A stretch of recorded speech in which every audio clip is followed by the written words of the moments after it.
네, 안녕하세요. 오늘은 드디어 대단 3단원 파동과 정보통신 첫 시간입니다. 자, 오늘은 먼저 파동의 성질과 이용, 그 중에 첫 번째 단원, 파동의 진행과 굴절에 대해서 배워보도록 할게요. 자, 여기 대단 3단원에서의 주인공은 파동이에요. 파동과 그 파동을 어떻게 이용하는지, 우리가 주로 정보통신을 이용하기 때문에 정보통신 이렇게 나왔는데요. 자, 이 파동의 먼저 성질에 대해서 배워봐야겠죠. 그게 이제 1단원이고, 그리고 2단원은 조금 이제 결이 다른데, 빛과 물질의 이중성이라고, 이 빛이 파동이기도 하면서 입자이기도 하거든요. 이 파동이면서 동시에 입자예요. 그에 대해 배우고, 그러면은 물질도 우리가 물질은 입자인 줄 알았는데 알고 보니까 파동성을 가지고 있어요. 그래서 이 빛과 물질의 입자성과 파동성에 대해서 배우게 될 겁니다. 그래서 이 부분은 나중에 효과에 추가가 된 부분이고, 그래서 주로 이제 일단은 파동에 대해서 배우는 게 메인이라고 생각을 해주시면 돼요. 자, 먼저 우리 파동이 뭔지에 대해 배우고, 그리고 그 파동의 성질에 대해서 배워보도록 할게요. 자, 파동이란 뭐냐면은, 자, 파동은 뭐냐면은 한 곳에서 생긴 진동이 주위로 퍼져나가면서 에너지를 전달하는 거예요. 자, 그래서 파동은 뭐다? 파동은 에너지의 전달이다. 그래서 이 파동할 때 전달되는 거는 에너지고요. 이 주위로 퍼져나간다고 했죠? 이 퍼져나가는 게 이 뭐에 의해서냐? 매질에 의해서 퍼져나가요. 매질의 진동에 의해서 퍼져나갑니다. 그러면 이 진동이 처음으로 발생한 곳이 있을 거 아니에요, 그쵸? 거기를 진동이 처음으로 발생한 위치를 진원이라 그래요. 파원 이렇게 되게요. 파동의 원인이다 이렇게 생각하시면 돼요. 파원에서 발생한 파동에서 발생한 진동이 매질을 통해서 주위 공간으로 퍼져나가면서 그 과정에서 뭘 전달한다? 에너지를 전달한다. 이거를 파동이라고 생각해 주시면 됩니다. 자, 제일 중요한 거는 이동하는 거 뭐냐면 에너지예요. 에너지가 이동하고요. 그리고 그 파동을 전달해주는 매질은 이동하지 않습니다. 자, 이 매질이 직접 에너지를 가지고 이동해서 에너지를 전달해주는 거는 이제 복사라는 현상이 있는데, 파동이 전파되는 거는 그거랑 같진 않고요. 이건 매질은 제자리에서 진동만 할 뿐 이동하진 않습니다. 이게 중요한 거예요. 그래서 매질이 직접 이동하지 않고 매질은 원래 있던 자리에서 진동만 할 뿐이다. 그 과정에서 에너지가 전달된다. 이렇게 생각을 해주시면 돼요. 자, 그 다음으로 파동의 종류에 대해서 얘기를 해볼게요. 자, 파동의 종류를 구분하는 기준은요. 파동의 진행 방향과 매질의 진동 방향에 따라서 구분해요. 자, 파동의 진행 방향이랑 매질의 진동 방향이 수직인 경우가 있어요. 수직이란 표시죠. 자, 이런 파를 횡파라고 그래요. 자, 이런 게 뭐가 있냐면은 대부분의 파동은 사실 횡파예요. 물결파, 전자기파. 자, 그리고 전자기파는 우리가 얘기하는 빛인데, 그리고 지진파 중에 S파 이게 있어요. 자, 그래서 이 횡파라는 거는 어떻게 생겼냐? 파동이 예를 들어서 오른쪽으로 진행하면은 진동 방향은 이와 수직하게 위아래로 가는 거예요. 그래서 파동은 이렇게 생겼으면 나타날 때 이렇게 나타나는데요. 자, 파동이 진행하는 방향은 오른쪽이고요. 여기 있던 이 위치에 있던 각 위치에 있던 매질들이 이렇게 위아래로 진동하면서 파동을 진행시키는 거예요. 자, 그리고 종파가 있어요. 자, 종파는요 파동의 진행 방향하고요 매질의 진동 방향이 이렇게 나란해요. 자, 그래서 이거는 종파는 음파랑 지진파, 피파가 있어요. 사실 이 두 개밖에 없다 생각하시면 돼요. 자, 그래서 음파나 지진파, 피파 같은 경우에는 파동을 진행을 이제 오른쪽으로 한다 치면은 매질도 이걸 나란하게 앞뒤로 이렇게 왔다 갔다 하는 거예요. 그래서 이거는 용수철로 생각을 하시면 되는데, 용수철을 이렇게 있으면은 내가 용수철을 진동시킬 때 내가 이렇게 위아래로 잡고 흔들면은 이렇게 생긴 횡파가 생기고요. 내가 용수철을 오른쪽으로 진동시키고 싶을 때 앞으로 밀어볼게요. 용수철을 이렇게 용수철을 앞뒤로 흔든다 생각해볼게요. 앞뒤로 밀고 당기고만 하는 거예요. 자, 그러면은 어떻게 생긴 파동이 형성이 되냐면요, 특정 곳은 이렇게 모여서 빽빽해지고요. 그리고 여기는 느슨해졌다가 다시 빽빽해졌다가 느슨해졌다가 이런 게 반복이 돼요. 그렇죠? 자, 그러면은 여기 빽빽한 곳을 밀한 곳이라 그러고요. 좀 느슨한 곳을 소한 곳. 그래서 밀, 소 이렇게 반복이 돼요. 자, 이런 거는, 자, 파동의 진행 방향은 오른쪽이고요. 그리고 매질의 진동 방향도 앞뒤 이렇게 돼요. 그래서 밀한 곳에 있던 매질이 이렇게 앞뒤로 진동하면서 일로 이동하면은 그럼 이제 여기가 밀한 곳이 되는 거예요. 전부 이렇게 여기 있던 매질이 일로 모이게 되고, 그러면 그 다음엔 여기가 밀해지겠죠? 그리고 여기가 소해지고, 그리고 다시 앞뒤로 진동하면 여기가 밀해지고 여기가 소해지고 이런 식으로 진동하게 되는 거예요. 자, 그리고 파동을 구분하는 기준이 한 가지가 더 있는데, 매질이 있냐 없냐에 따라서 구분할 수도 있어요. 자, 매질, 뭐 예를 들어 줄을 타고 진동하는 파동. 내가 줄을 잡고 줄넘기 같은 거 할 때 줄을 잡고 이렇게 흔들어요. 그러면은 이 파동을 전달하는 이 매질은 줄이죠. 그렇죠? 그리고 뭐 파도 같은 걸 생각하면은 이 파도, 이 물결파를 진행시키는 매질은 물이죠. 그렇죠? 이렇게 직접적인 매질을 필요로 하는 그런 파동을 역학적 파동이라 그래요.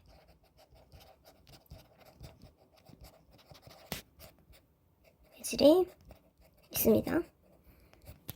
그리고 이 매질 없이 스스로 진동하는 스스로 진동하는 파장이 있어요. 그걸 이제 전자기파라 그래요. 그래서 이거는 매질 없이 스스로 진행할 수 있어요.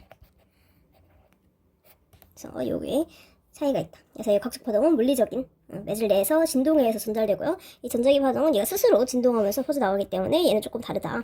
이렇게 생각해 주시면 돼요. 얘는 뭐냐면 빛이에요, 빛. 자, 이렇게도 구분을 하기도 합니다. 자, 그 다음 우리 파동의 여러 가지 용어들에 대해서 알아볼게요. 파동을 표시할 때 사용되는 파동의 용어. 자, 보통 이제 횡파로 설명을 많이 하는데요. 보통 이렇게 진동의 중심이 있고요. 파동력을 따라서 진행한다고 해볼게요. 자, 그러면은 파동에서 이렇게 횡파에서 파동이 가장 높은 곳을 마루라고 하고요. 여기가 마루예요. 그리고 제일 낮은 곳이 골입니다. 자, 그리고 파동의 진폭은 여기 진동 중심이 중요해요. 진동 중심에서부터 마루 또는 골까지의 거리를 진폭이라 그래요.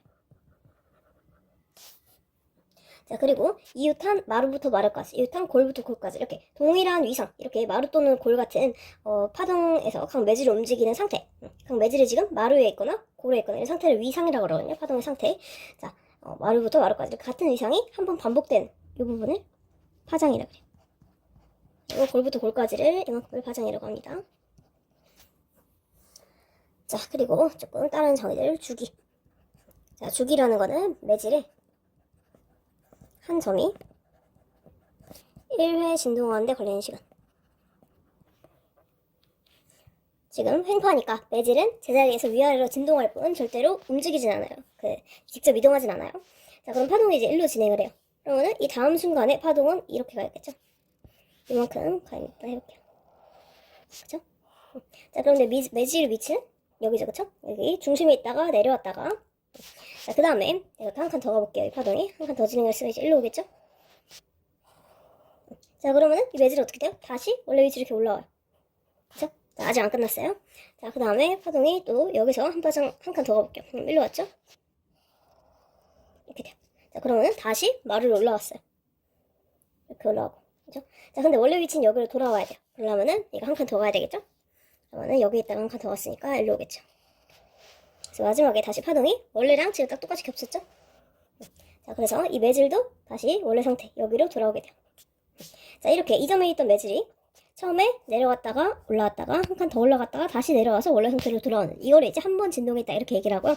한 번 진동하게 되면은 처음 위치에서 다시 처음 위치가 여기였거든요. 여기서 파장이 한 파장만큼, 여기서부터 여기까지 한 파장이잖아요. 이 한 파장만큼 진행하게 돼요. 그래서 이 주기라는 거는 매질의 한 점이 1회 진동하는 데 걸리는 시간, 이렇게 얘기해요. 이건 시간이니까 단위는 세크예요. 초 이렇게 얘기를 하고요. 자, 이걸 주기라 그러고, 여기서 또 중요한 개념 파장이라는 개념 아까 얘기했죠. 마루부터 마루까지 혹은 골부터 골까지 거리. 자, 그리고 진동수라는 개념이 있는데요. 자, 진동수는 뭐냐면은 매질의 한 점이 초당 진동하는 횟수. 자, 여기 주기로 말할 것 같으면은 내가 한 번 진동하는데 시간이 얼마나 걸리는지 이렇게 했었죠? 근데 이거는 초당 진동했어요. 그러면은 내가 1초 동안 몇 회 진동하는지 이렇게 보는 거잖아요, 그렇죠? 그래서 이거는 주기의 역수로 볼 수 있어요. 그래서 진동수는 주기분의 1입니다. 그럼 단위도 세크분의 1인데, 그래서 단위는요 헤르츠란 단위를 사용해요. 초당 1초당 한 번 진동하면 1헤르츠인 거예요. 1초당 60번 진동하면 60헤르츠겠죠? 이런 식으로 표시를 합니다. 자, 그래서 파장, 주기, 진동수 같은 경우에는 앞으로 파동을 얘기하는데 정말 중요합니다. 자, 참고로 여기 단위 이 약자 같은 경우에는 파장은 이제 람다로 많이 쓰고요. 그리스 문자, 주기는 대문자 T로 많이 쓰고, 진동수는 소문자 F로 많이 씁니다. 프리퀀시 S 나온 거예요. 주기는 타임이니까 T고요. 이런 식으로 기본적인 것들 잘 해두시고, 자, 그리고 파동을 나타내는 파동 그래프를 한번 볼게요. 자, 파동 그래프는요. 크게 이제 두 가지가 있는데, 변이 그래프. 자, 변이는 이제 진동 중심으로부터 얼마나 변했는지 보는 거예요. 그래서 이 그래프를 보시면은 x축도 위치고 y축도 위치이기 때문에 이 특정 순간에서 여기가 x좌표, 여기가 y좌표 이렇게 생각하시면 돼요. 그러면 이건 뭐냐면은 파동의 한 순간만 나타낸 거예요. 그래서 이거는 변이 위치 그래프. 자, 이거는 어떤 순간의 파동의 모습. 쉽게 생각하면 파동을 진행하는 중에 어떤 특정한 순간을 내가 캡처해둔 거라 생각하면 돼요. 뭐 이런 식으로 될 수도 있겠죠. 그쵸? 자, 그러면은 이걸 보고 뭘 할 수 있냐? 여기서부터 여기까지 거리를 보면은 파장을 알 수가 있죠. 그쵸? 그리고 진폭을 알 수도 있어요. 진폭은 A로 써요. 그쵸? 그래서 알 수 있는 게 이제 진폭과 파장이고요. 여기서 알 수 있는 거 진폭이랑 파장을 알 수 있다. 자, 그리고 다른 거 있는데요. 자, 우리 원래 많이 쓰던 게 변이 시간 그래프예요. 이 변이 시간 그래프는 중요한 거는 매질의 한 지점이 진동하는 모습을 나타낸 거예요. 매질의 한 지점이 진동하는 모습. 자, 그리고 그래서 이 변이 위치 그래프에서 여기 있던 한 점을 내가 이걸 얘의 진동 모습을 이렇게 나타낸 거라 생각하면 돼요.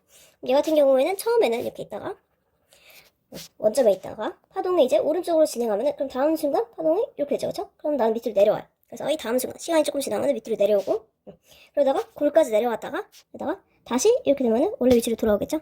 올라오고요. 그렇죠? 그 다음 또 진행하면 왜 위로 올라가 있죠? 다시 올라갔다가 마루까지 올라갔다가 내려오고 이런 식으로 되겠죠? 그래서 이렇게 진행이 될 거예요. 그렇죠? 자, 그러면은 내가 한 번 진동하는데 걸리는 시간이 여기서부터 여기까지죠? 그렇죠? 이만큼을 주기라고 하죠. 그렇죠? 그리고 여기서 얼마나 진동했지 이만큼을 진폭. 자, 그리고 주기의 역수는 진동수니까 F는 T분의 1 진동수까지 알 수 있죠. 그래서 이 변이 시간 그래프에서 알 수 있는 거는 주기랑 진동수랑 진폭이다라는 거. 그래서 이 두 개를 헷갈리면 안 돼요. 그래서 여기 X축이 위치인지 X축이 시간인지 항상 잘 확인하셔야 됩니다. 그리고 이 두 개를 통해서 알 수 있는 거 뭐냐면은 파동의 속력이에요. 자, 파동의 속력은 뭐냐면요. 자, 파동의 속력은 파동이 가는데 얼마나 빨리 가냐 이거겠죠, 당연히. 자, 근데 우리 속력을 배울 때, 속력은 당연히 V를 표시를 하고요. 속력을 배울 때 단위 시간당 얼마나 가는지 하는 시간 동안 거리 이렇게 얘기를 했었죠. 자, 그래서 한 파장을 기준으로 할 거예요. 자, 그럼 한 파장 사이의 거리니까 그거를 우리가 거리 람다. 이거 단위가 미터예요. 그리고 시간은 한 파장을 가는 동안 걸린 시간, 이걸 주기라고 그러죠. 얘를 주기로 나눈 거예요. 주기 단위 세크. 그래서 단위가 미터 퍼 세크가 되고요. 자, 그리고 이걸 이렇게 볼 수 있죠. 람다 곱하기 t분의 1인데 우리 t분의 1을 f 진동수로 봤으니까 이거를 f 람다 이렇게 볼 수도 있어요. 그래서 v는 f 람다 주로 이렇게 많이 해요. 단위는 미터 퍼 세크입니다. 속도니까요. 자, 그래서 파동의 속력은 이렇게 계산을 해주시면 되고요. 자, 파동의 속력은 주로 누가 좌지우지하냐면 매질에 따라 결정이 돼요. 그래서 같은 매질에서 파동의 속력은 일정합니다.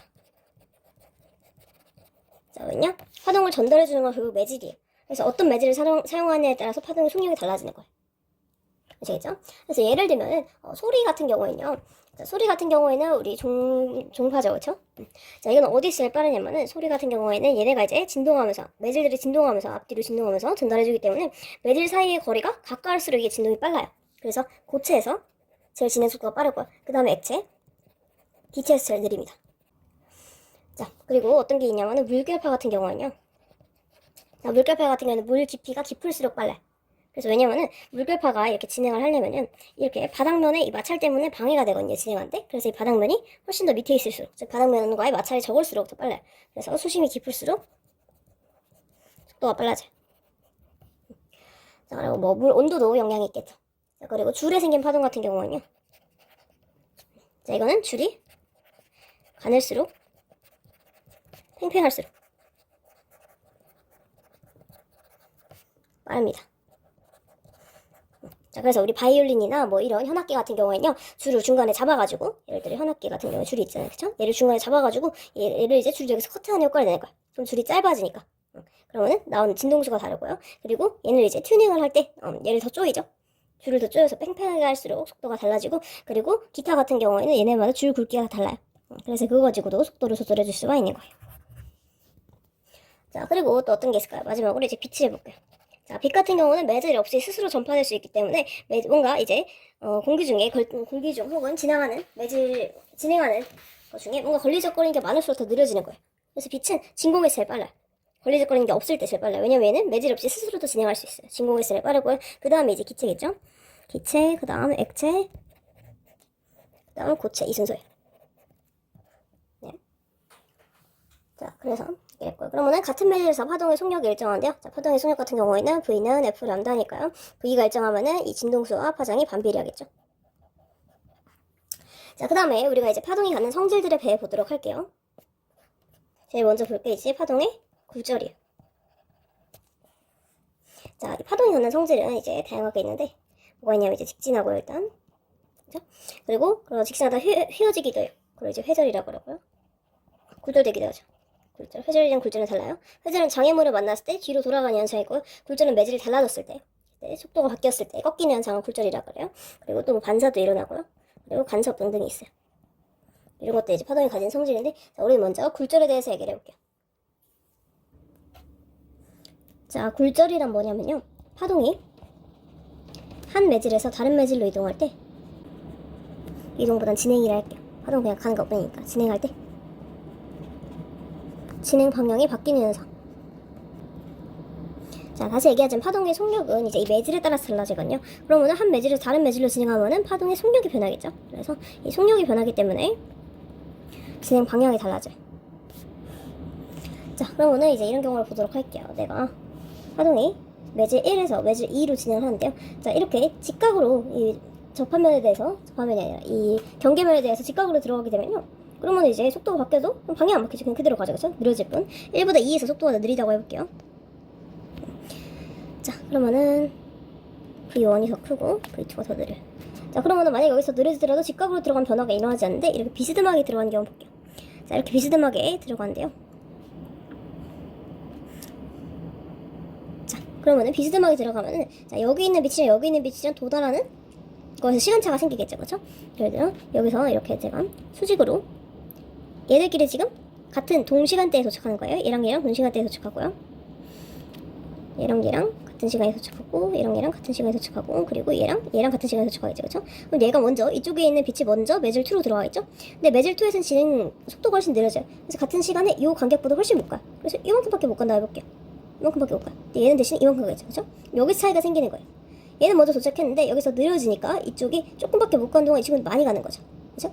그러면 당연히 이렇게 차이가 생기겠죠. 그러면 그 다음 순간에 얘는 여기에 와 있고 얘는 여기 와 있는 거예요. 이해됐나요?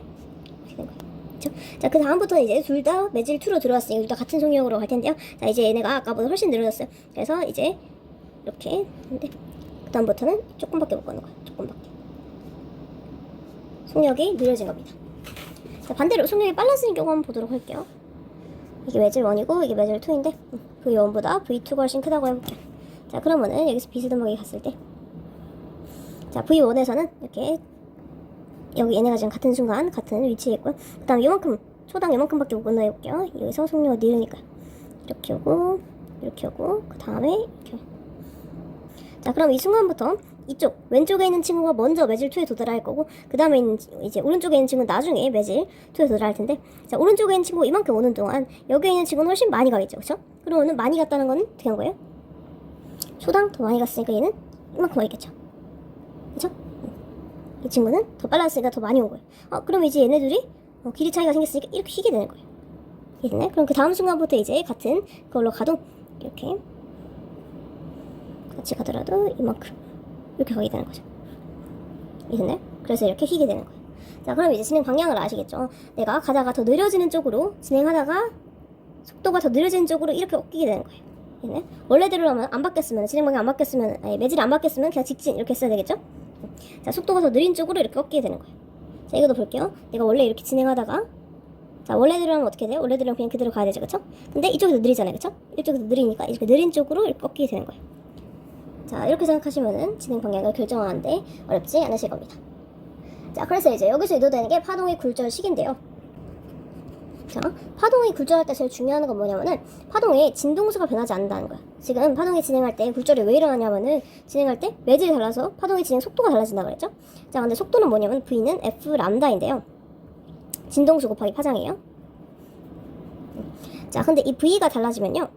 뭐가 달라지냐면 둘 중에 하나 달라져야 돼. 둘 다 달라질 수도 있고. 자, 여기서 변하지 않는 게 뭐냐면 이 F예요. 이게 제일 중요해요. 파동이 진행할 때는 파동이 굴절할 때. 자, 진동수 F는 변하지 않습니다. 자, 왜냐면 진동수는 초당 몇 번이나 진동하냐 이건데, 이건 누가 결정하냐? 파원이 결정해요. 파원. 즉 뭐다? 파동이 발생하는 순간부터 결정이 된 거예요. 그래서 얘는 바뀌지 않아요. 그쵸? 자, 그러면은 이 V가 달라졌다. 그러면은 이 람다가 달라지겠죠. 그쵸? 그래서 F가 결정하고 V에 따라서 람다가 바뀝니다. 즉 여기서 일로 가면은 파동이 더 빨라졌어요. V가 늘어났으니까 F는 가만히 있고 람다가 늘어나는 거죠. 그래서 이만큼 파장이라 생각하면 돼요. 파장 람다 2가 람다 1보다 큰 거예요. 자, 여기서는 가다가 느려졌으니까요. 이 속도가 느려졌으니까 F 람다에서 F는 가만히 있고 람다가 작아지겠죠? 그래서 이만큼 파장 람다 1보다 이만큼 람다 2가 더 작은 거예요. 네. 자, 그리고 여기서 이제 또 하나 더 굴절률이라는 개념이 나와요. 굴절률. 자, 굴절률은 뭐냐면은 이 매질에서의 빛의 속도가 빛의 속도예요. 빛 기준. 빛의 속도가 진공에서의 빛의 속력에 대해서 얼마나 느리냐, 이걸 굴절률이라고 해요. 자, 매질에서의 각 빛의 속력을 V라 그럴게요. 그리고 진공에서의 빛의 속력은 C라고 해요. 그쵸? 자, 근데 이제 매질에서의 빛의 속력 V에 대해서 진공에서의 빛의 속력 C의 비율을 굴절률이라고 그러는데, 이제 보통은 이거 역수로 써요. 이 굴절률을 N으로 쓰거든요. 굴절률 N은요 V분의 C 이렇게 써요. 그래서 저는 이렇게 쓰는 것보다 C는 NV 이렇게 쓰는 걸 더 좋아해요. 자, 이게 뭔 소리냐면은 C는 진공에서의 빛의 속력인데요, 진공에서 빛이 제일 빠르다 그랬어요. 빛의 속력은 무조건 상수예요. 변하지 않고요. 항상 그대로고, 그리고 빛의 속력이 여기서 제일 빠르겠죠. 그쵸? 자, 근데 빛이 점점 더 약간 밀한 매질을 지나갈수록 얘가 느려져요. 그래서 어떻게 했나? 밀한 매질일수록 얘가 줄어들죠. 그쵸? 줄어들면은 N은 어떻게 돼요? N은 커지는 거예요. 자, 그래서 이 N이 알려주는 건, 이 굴절률이 알려주는 건 뭐냐면은, 굴절률이 크면 클수록 빛이 진행하는데 더 방해된다는 소리예요. 속도가 느려지니까. 그럼 뭐다? 매질이 밀하다. 자, 그래서 이 굴절률은 진공에서의 빛 속력. 그래서 요거를 사실 절대 굴절률이라 얘기를 해요. 절대 굴절. 진공에 대해서 비교했습니다. 그래서 또 당연히 상대 굴절도 있어요. 상대 굴절은 이렇게 이웃한 두 매질에 대해서 여기에 대해서 이만큼 얼마나 더 미래졌는지, 빛의 속도가 어떻게 해서 변하는지, 이런 걸 상대 굴절률이라고 그럴걸. 절대 굴절은 이렇게 진공에 대해서 비교한 게 절대 굴절률이에요. 자, 상대 굴절률이라는 건요, 지금 보시면은 매질이 변화할 때 기본적으로 굴절이 일어나죠. 지금 매질 1에서 매질 2로 매질이 바뀌었을 때 매질 1에서의 굴절률을 N1, 매질 2에서의 굴절률을 N2라고 하면은 광선이 N1에서 N2로 진행을 했잖아요. 이때 매질 1에 대해서 변한 매질 2의 굴절률을 상대 굴절률이라고 해요. 그래서 쓸 때 매질 1에 대한 2의 굴절이니까 매질 1, 2, N1 이렇게 쓰고요. 매질 1에 대한 N1분의 N2 이렇게 나타내게 돼요. 자, 그런데 여기 중요한 공식 C는 NV고요. 자, 굴절률이라는 거는, 자, 현재 매질에서의 빛의 속력 분의 진공에서의 빛의 속력이고, 진공에서의 빛의 속력은 항상 상수예요. 그래서 이 굴절률을 이렇게 쓸 수 있어요. 지금 여기서 양변의 V를 나누면은 N1은 V1분의 C가 될 거고, N2는 V2분의 C 이렇게 쓸 수가 있어요. 그쵸? 그러면은 얘가 지금 C를 약분하고 이렇게 보기 좋게 쓰면은 V1이 위로 올라가고 V2가 밑으로 내려오겠죠? 그래서 이게 크로스 된다는 거. 이렇게 매질 1에 대한 2의 굴절률인데 V2가 지금 분모로 들어가고요. V1이 지금 분자로 들어가게 되는 거예요. 자, 그래서 이렇게 속력을 비교를 할 건데, 비교를 어떻게 하냐면은 여기 이 부분을 조금 확대를 해서 볼 거예요. 자, 이 그림이 사실 되게 중요한 그림인데, 여기 이 부분을 조금 확대를 해볼게요. 이 경계면을 자세히 보시면요, 여기 이제 광선이 있는데 매질 1, 매질 2예요. 자, 근데 이렇게 제가 같은 지점에 같은 위상을, 그러니까 같이 마루 혹은 같이 고린 지점을 이렇게 점으로 연결을 했죠.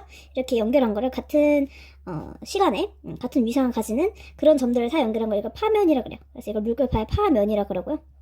이렇게 이게 진행 방향이 지금 검정색으로 표시된 이게 진행 방향이에요. 그래서 파면과 이 진행 방향 항상 수직입니다.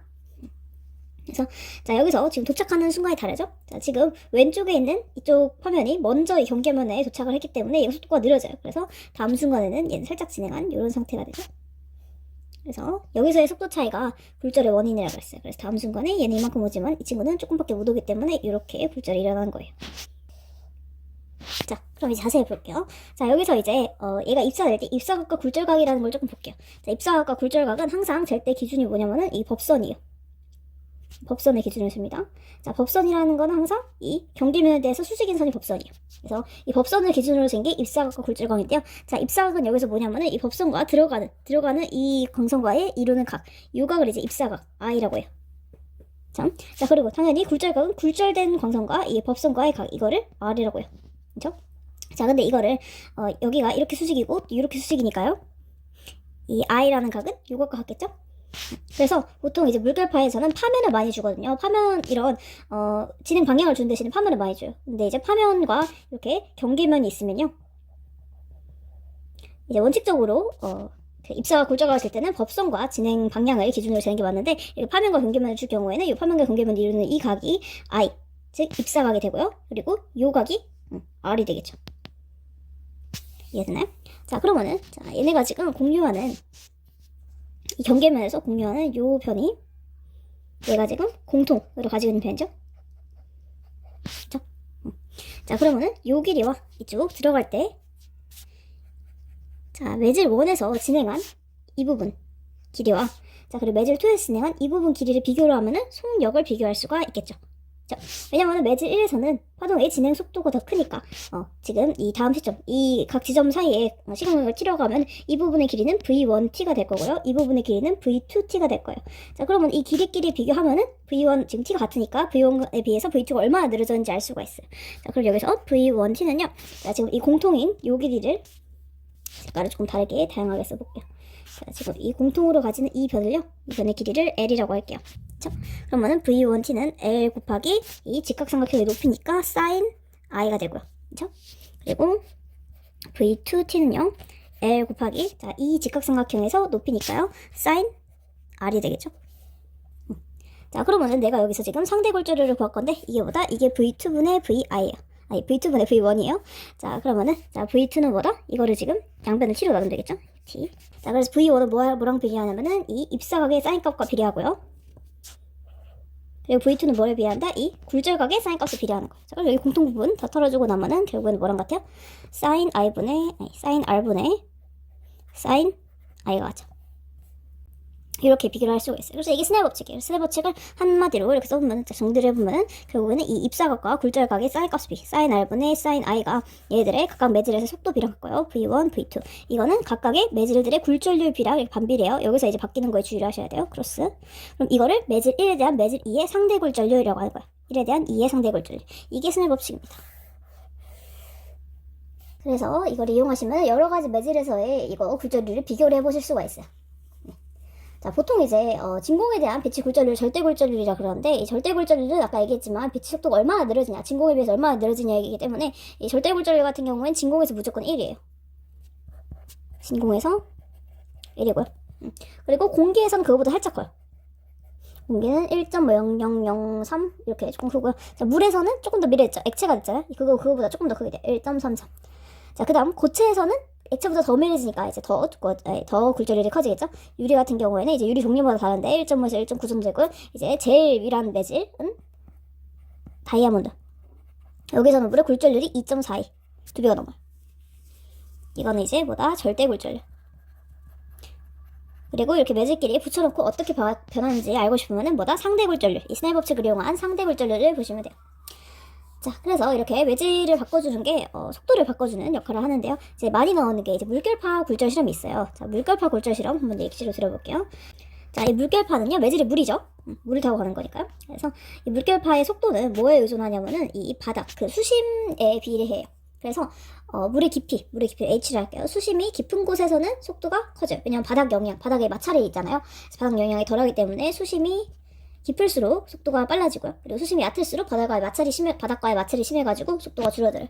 그래서 물결파 같은 경우에는 속도를 조절하고 싶을 때 그 바닥에 이 실험 장치가 이렇게 수조가 있는데요. 이렇게 바닥에 뭘 깔아가지고 그래서 수심을 조절해주는 편이에요. 그러면은 이쪽 여기를 1번과 여기를 2번이라 그러고 여기 물이 차 있어요. 그러면 1번이 더 수심이 깊으니까 여기서 속도가 더 크고 여기 속도가 더 느리겠죠. 그래서 파동이 이렇게 진행하면은 이 가다가 V는 F 람다라 그랬어요. 진동수는 뭐가 결정하냐면 여기서 내가 파동을 만드는 파워 1이 결정하는 거예요.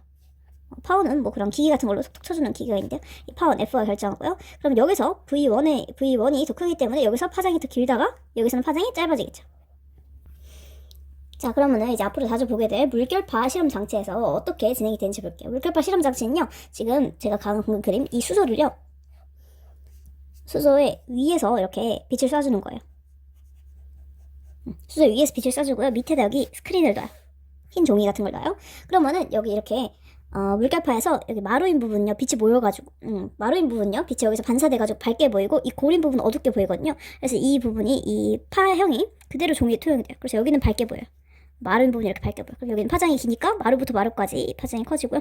여기 지나가면은 여기는 지금 파장이 짧아졌죠. 그래서 마루부터 마루까지 길이가 좁게 이렇게 나타날 거예요. 그래서 이걸 위에서 보는 게 이제 물결파 실험 장치인데요. 자, 이걸 한번 살짝 봐볼게요. 자, 내가 여기서 이런 기다란 막대기 같은 걸로 톡톡 쳐줘서 일정한 파형을 만들어줄게요. 기계가 있어요. 여기 F, 진동수 F를 만들어주면, 자, 그러면은 지금 제가 그리는 건 파면이에요. 지금 옆으로 볼 때는 이렇게 마루골 반복되는데 내가 위에서 봤으니까 이렇게 마루만 이어놓은 거예요. 지금 여기서 일정하게 마루 이렇게 직선파가 형성이 돼서 진행합니다. 이거 물결파예요. 그쵸? 그러면 이만큼이 파장이겠죠. 자, 이제 여기서 제가 유리판을 깔아가지고 이거를 속도를 조절을 해줄게요. 자, 그럼 제가 유리판을 이렇게 깔아볼게요. 자, 그럼 여기서부터는 이 부분은 유리판이 깔려 있으니까 수심이 훨씬 얕겠죠. 그쵸? 그래서 지금 여기 V1 구역, V2 구역 이렇게 보시면 돼요. V1보다 V2가 훨씬 작겠죠. 수심이 얕으니까 V1, V2가 훨씬 속도가 작습니다. 자, 그럼 파동이 진행하다가 이렇게 파면을 만나요. 그죠? 자, 그러면은 내가 파동의 진행 방향 항상 이게 수직, 파동의 진행 방향은 파면의 수직이라고 그랬어요. 그래서 내가 파동의 진행 방향은 이렇게 돼요. 이렇게 들어갑니다. 그죠? 이게 진행 방향. 그리고 이 경계면에 대해서 수직인 선이 법선이에요. 그래서 경계면에 대해서 수직, 이게 법선입니다. 법선. 자, 그러면은 이 진행 방향과 법선이 이루는 요 각을 입사각이라 그랬죠? 자, 이제 입사각에서 들어갈 건데, 자, 이제 매질이 바뀌어요. 더 속도가 느리게 바뀌었죠? 그러면 어떻게 해요? 그러면은 원래 진행 방향대로 진행했으면 이렇게 직진했겠죠, 그쵸? 근데 속도가 느려지니까 느린 쪽으로 꺾이게 된다 그랬죠? 그러면은 요렇게 생기는 거예요, 이렇게. 네? 그리고 요 각이 이제 굴절각이 되는 거죠. 이게 입사각, 이게 굴절각. 이만큼 입사각, 이만큼이 굴절각입니다. 네? 자, 그리고 지금 이게 V는 F 람다인데 F는 항상 일정하고요.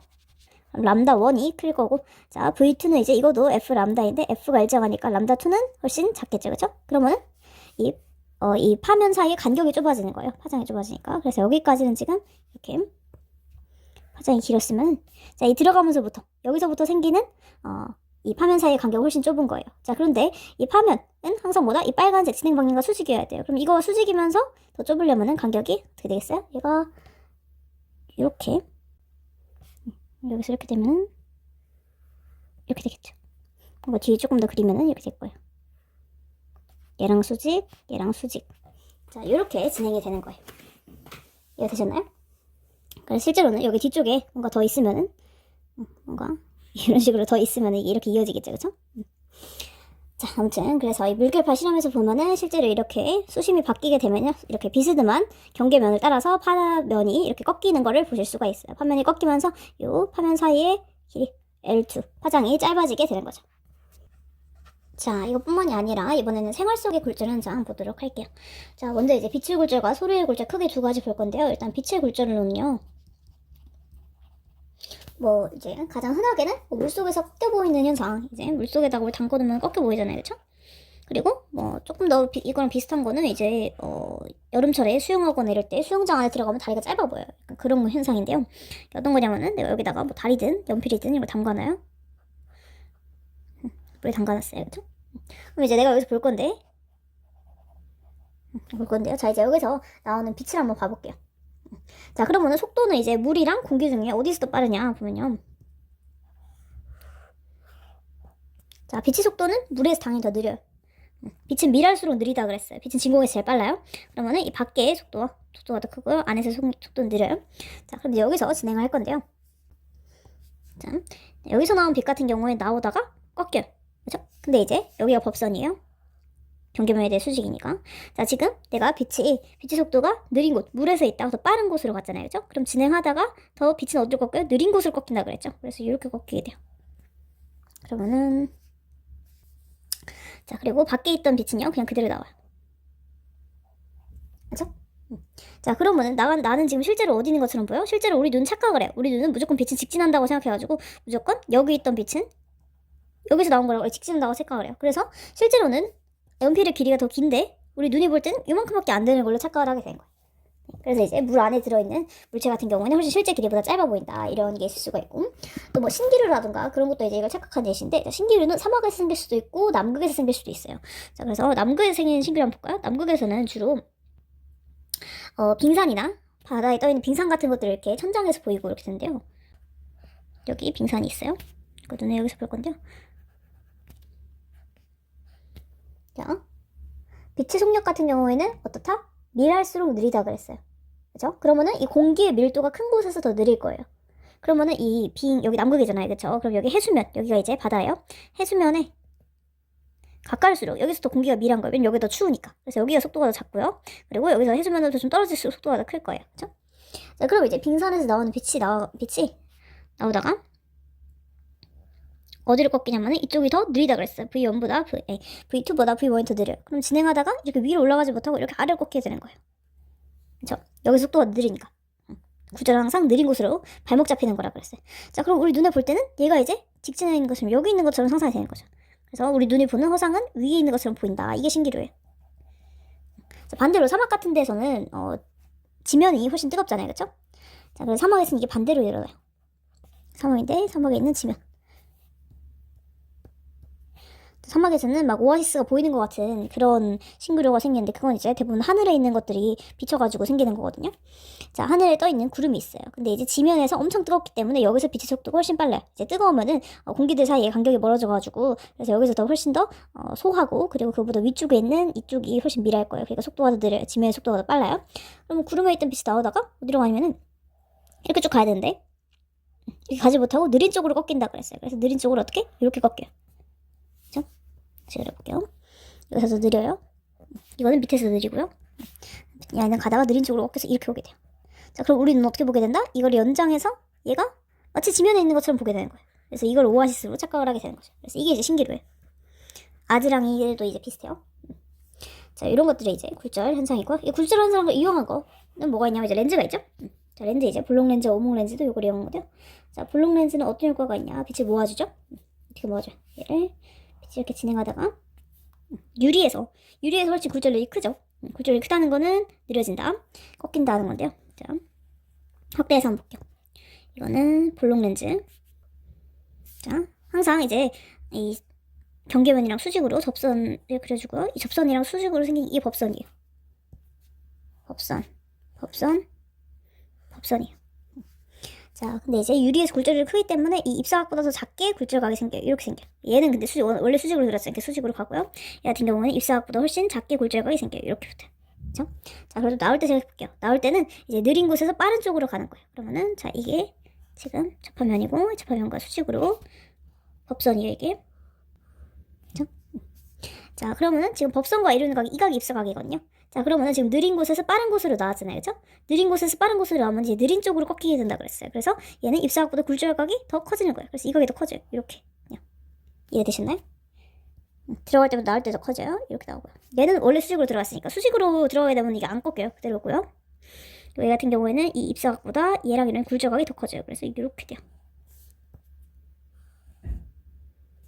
그래서 이렇게 여기에 상이 모이게 되는 거죠. 이게 블록 렌즈고요. 오목 렌즈 한번 볼게요. 자, 한번 진행을 해볼게요. 자, 먼저 이렇게 접하면 그려주고, 접선으로. 그리고 이거랑 수직인 법선 그려줄게요. 법선. 얘도 법선. 법선이랑 수직이 이렇게 되겠죠. 그쵸?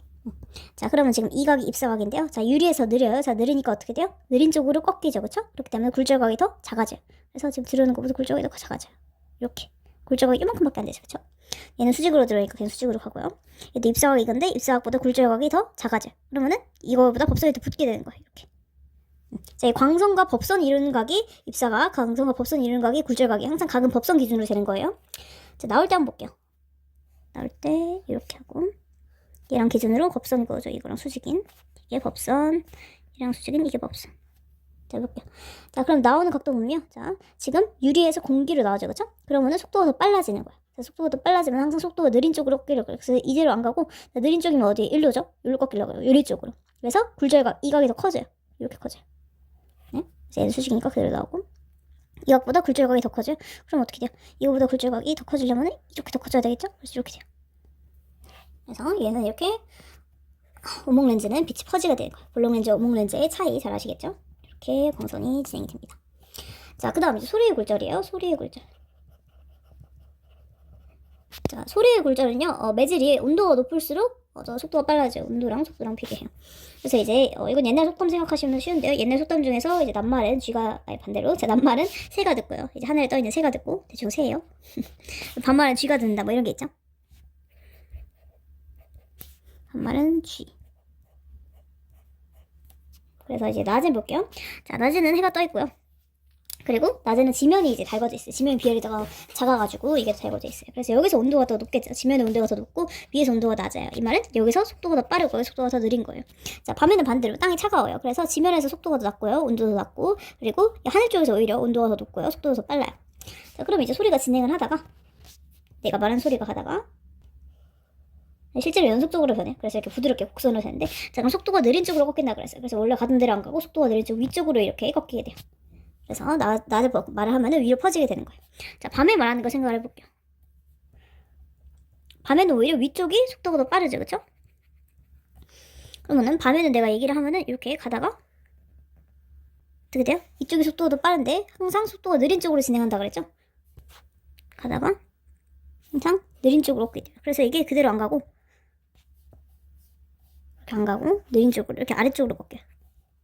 그래서 밤에 말을 하면은 아파트 단지 같은 데서 밑에서 얘기를 하면은 이게 다 전체 울리는 거예요. 이렇게 다 내려오거든요. 속도가 굴절돼가지고 낮에는 음파가 위로 이렇게 꺾여가지고 되고 밤에는 아래로 굴절돼요. 이해가 되셨나요? 자, 그래서 이렇게 온도 차에 따른 이런 매질의 속도 차이 때문에 공기에서의 전파 속도 차이 때문에 소리가 굴절된다 하는 거. 이렇게 생활 속에서 굴절을 이용하는 거 예시 보셨고요. 그러면은 오늘 이제 파동의 성질 중에 굴절에 대해서 주로 다뤄봤어요.